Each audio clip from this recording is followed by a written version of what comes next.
আমি জানি না এটা আমার মানসিক রোগ কিনা, মানে এই সংক্রান্ত আমি কখনো চিকিৎসকের পরামর্শ নিইনি।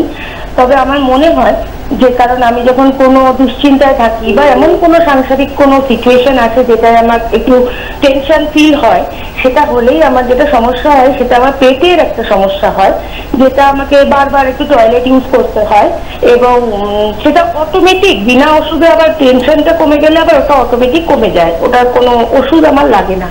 কিন্তু এটা যখন তখন হয়, মানে কোনো হসপিটালে যাচ্ছি তখনও যদি একটু নার্ভাস হয়ে যাই তখনও ওই পেটের সমস্যা শুরু হয়ে যায়, বা আমি যেতে একটু ভয় পাচ্ছি কোথাও যেতে সেটাতেও এই সমস্যাটা হয়ে যায়, বা আমার একটা ভয় কাজ করে। এটা কি কোনো মানসিক রোগ? আমি কি কোনো চিকিৎসকের পরামর্শ নেব কি নেব না? বেশ, শুনতে থাকুন।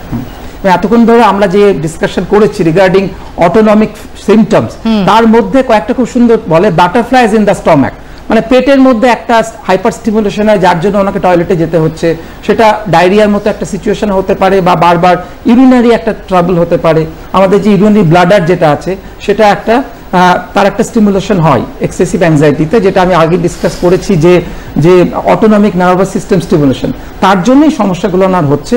তবে এটা থেকে পরিষ্কার বোঝা যাচ্ছে যে ওনার মধ্যে এক্সেসিভ অ্যাংজাইটি কাজ করছে, যার জন্য ওনাকে একটা, এটা মানসিক রোগ কিন্তু এটা সাধারণ মানসিক রোগ।